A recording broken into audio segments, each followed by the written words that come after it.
Welcome back again. आज हम देखेंगे एवोल्यूशन का एक छोटा सा टॉपिक जिसमें हम पढ़ेंगे हार्डी-विनबर्ग रूल क्या होता है। तो मैंने यहाँ पे पूरा लिखा हुआ है, तो इसको हम पॉइंट टू पॉइंट देखेंगे। सबसे पहले हम देख लेते हैं हार्डी-विनबर्ग ने कहा क्या था। तो इन्होंने बोला कि population is said to be in equilibrium अगर ये कंडीशन फॉलो अप होंगी, अगर इन कंडीशंस को ध्यान में रखा जाएगा तो एक पॉपुलेशन इक्विलिब्रियम में रहेगी, उसमें जीन फ्रीक्वेंसीज हैं या फिर एलील फ्रीक्वेंसीज हैं वो हमेशा कांस्टेंट बनी रहेंगी।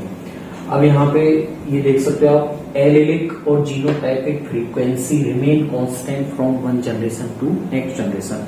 अगर वहां पे ये कंडीशन एब्सेंट है, अगर वहां पे नेचुरल सिलेक्शन नहीं हो रहा है, अगर वहां पे म्यूटेशन नहीं दिखाई दे रहा है पॉपुलेशन में, अगर वहां पे माइग्रेशन नहीं हो रहा है, अगर वहां पे पॉपुलेशन में जेनेटिक ड्रिफ्ट नहीं हो रहा है, तो उस कंडीशन में उनकी जो एलिलिक फ्रीक्वेंसी है या फिर जो जीनोटाइपिक फ्रीक्वेंसी है वो एक जनरेशन से दूसरे जनरेशन में कांस्टेंट तरीके से ट्रांसफर होती है, उसमें कोई भी प्रकार का चेंज नहीं होता है।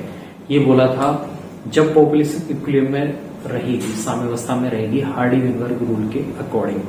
अब उन्होंने यहीं पे इक्वेशन में बताया कि एलील को कैसे काउंट अप करेंगे, किस तरह से हम निकालेंगे एलील की आवृत्ति या फिर जीनोटाइप की आवृत्ति। अब जीनोटाइप से अगर आपने नहीं पढ़ा है जीनोटाइप और फिनोटाइप तो उसकी अलग वीडियो है और लिंकअप में जाके उसकी अलग वीडियो देख सकते हैं। तो जीन क्या होता है, एक विशिष्ट कैरेक्टर को नोटिफाई करता है। तो यहाँ पे हम यही देखेंगे जीन और एलील किस तरह से निकालेंगे। तो कब इक्विलिब्रियम में रहेगी, जब वहां पे रैंडमेटिक हो रही होगी पॉपुलेशन। कब कहते हैं, ऐसे ऑर्गेनिज्म एक जैसे दिखने वाले जीवों का समूह जो आपस में इंटरब्रीड कर पाए, तो उससे आप बोलते हैं स्पीसीज। और जब एक स्पीसीज एक जगह पे रहती है उसे हम पॉपुलेशन बोलते हैं। तो रैंडम मेटिंग होना जरूरी है, तो ये ध्यान रखना, random mating will be available, तब वहां पे कांस्टेंट मिलेगी। सेक्सुअली रिप्रोडक्शन होना चाहिए वहां पे, और ये चीजें वहां पे एब्सेंट होनी चाहिए। नेचुरल सिलेक्शन नहीं होना चाहिए, म्यूटेशन एब्सेंट होना चाहिए, माइग्रेशन नहीं होना चाहिए। अब ये दिखेगा, ठीक है। अब यहाँ पे देखिए, population should be in large size. ये पॉइंट आपको ध्यान रखना है कि जब साम्यावस्था में है, तो हार्डी-विनबर्ग ने बताया था पॉपुलेशन वहां पे लार्ज साइज में होनी चाहिए, तभी वहां पे जीन फ्रीक्वेंसी और एलिल फ्रीक्वेंसी कांस्टेंट रहेंगी। अगर छोटी साइज की है तो उसमें अगर थोड़ा सा भी अगर फ्रीक्वेंसी चेंज हुई तो वो उसमें आपको दिख जाएगा, पॉपुलेशन में वो कैरेक्टर वाइज दिख जाएगा, शो हो जाएगा। जैसे इसका अगर हम एग्जांपल लें, जैसे मेरे पास में कोई एक जैसे आयतन के बर्तन है, ठीक है।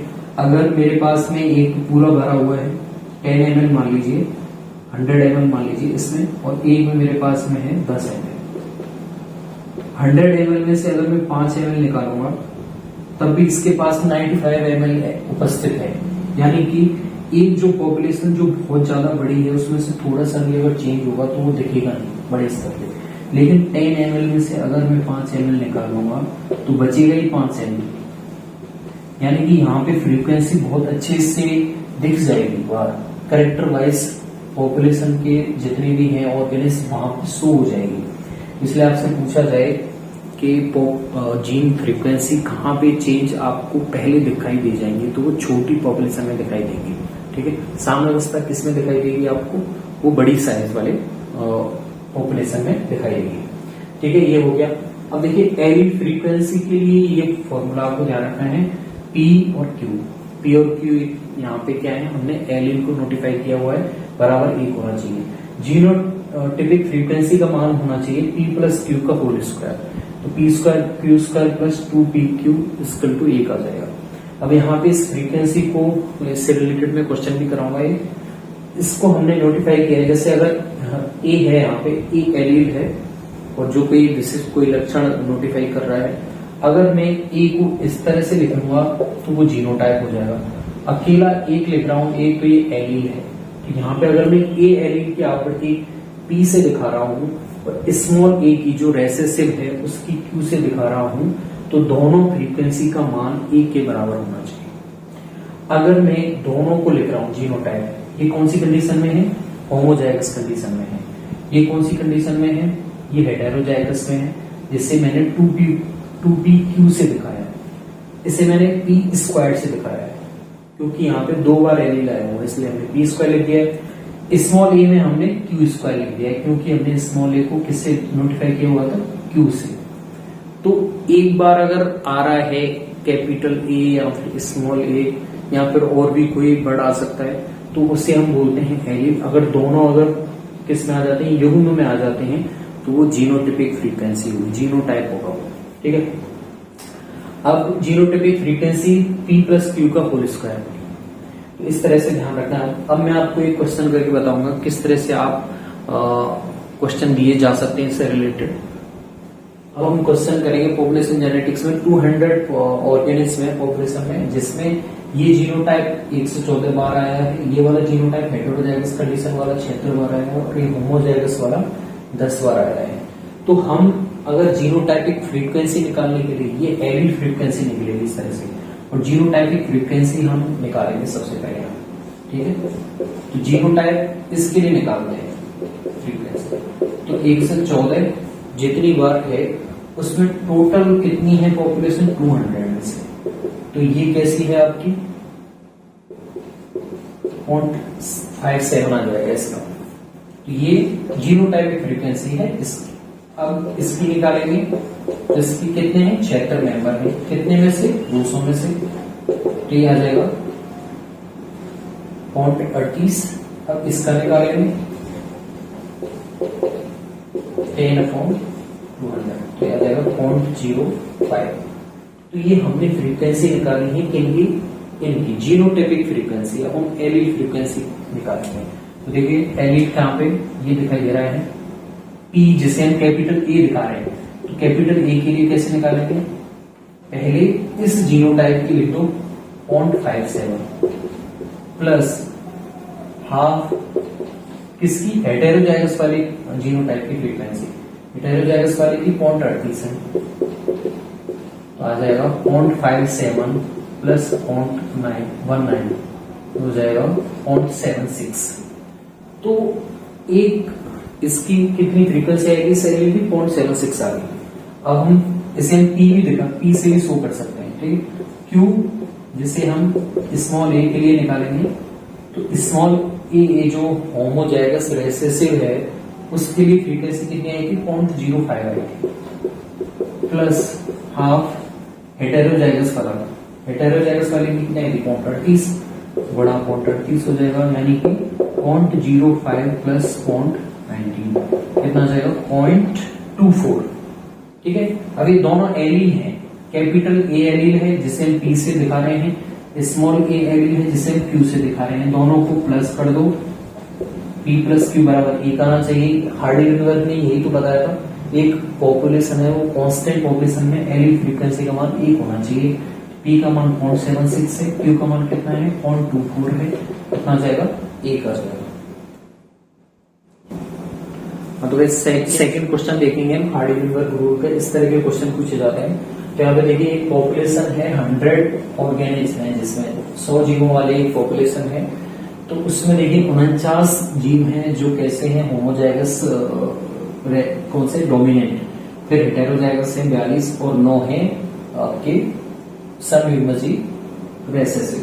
तो इसमें P और Q का मान बताना है आपको। ठीक है, तो सबसे पहले हमारी वही ट्रिक, इस वाले सूत्र को अकॉर्डिंग हमें फॉलो अप करना है। तो सबसे पहले हमें इस जीनोटाइप की आवृत्ति निकालनी है और एक हेटेरोजाइगस वाली निकालनी है। इसके लिए भी इस तरह से करना है। तो हमें इसके लिए निकाल लेते हैं पहले कैपिटल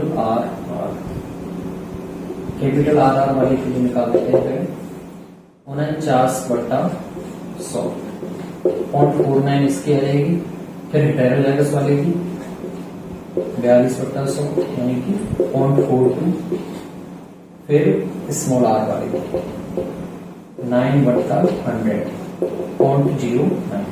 ठीक है, तो आपको जीनोटाइपिक फ्रीक्वेंसी डायरेक्ट निकालनी है, जितने जीनोटाइप है उसमें भाग दे देना है टोटल पॉपुलेशन का। तो ये जीनोटाइपिक फ्रीक्वेंसी आ गई। अब हम P और Q का मान, P किसे दिखा सकते हैं कैपिटल आर से, Q किसे दिखा सकते हैं स्मॉल आर से। तो कैपिटल आर के लिए निकालेंगे तो ये वाली आवृत्ति लिखेंगे 0.49 हाफ, फिर हेटेरोजाइगस वाली, ठीक, हेटेरोजाइगस वाली कौन सी 0.42। अब इसमें हमने पहले जीनोटाइप और पहले एलील कैपिटल ए के हिसाब से लिया था, यहाँ पे हमने चेंज कर दिया कैपिटल आर, तो वही रहेगा। यहाँ पे इसे ऐसे कर लीजिए, चलो कंफ्यूजन हो जाएगा नहीं। आप कैपिटल आर है, ये स्मॉल आर है, ये स्मॉल आर और ये कैपिटल आर, इस तरह से इतना चेंज होना है बस, ठीक है।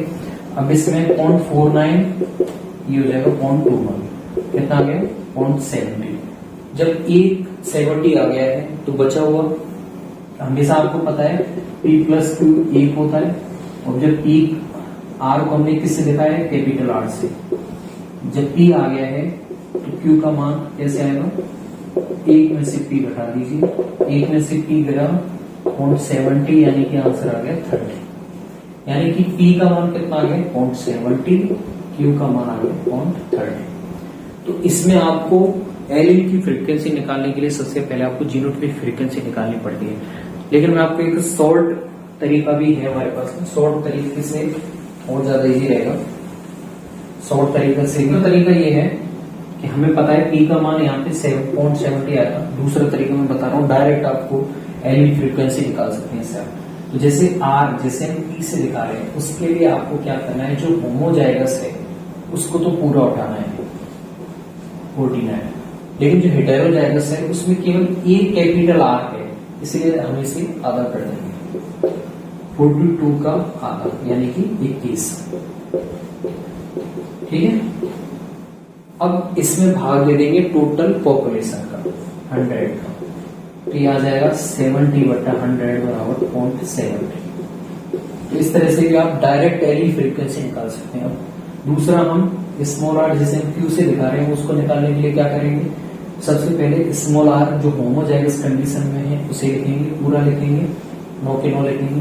लेकिन हेटेरोजाइगस कंडीशन में स्मॉल आर केवल 1 है, इसलिए इसे हम आधा कर देंगे, यानी कि 21। अब इसमें टोटल पॉपुलेशन कितने में से ले रहे हैं, 100 में से भाग दे रहे हैं, 30/100 बराबर 0.30, और 70 P+Q का मान लिख दीजिए बराबर 1 ही रहेगा, 0.70 + 0.30 बराबर 1। तो ये है Hardy-Weinberg rule. I hope you will get it. इस तरह के रेलेवेंट क्वेश्चन आप 3-4 क्वेश्चन कर लोगे तो आपको एल फ्रीक्वेंसी और जीनोटिपिक फ्रीक्वेंसी निकालना आ जाएगा।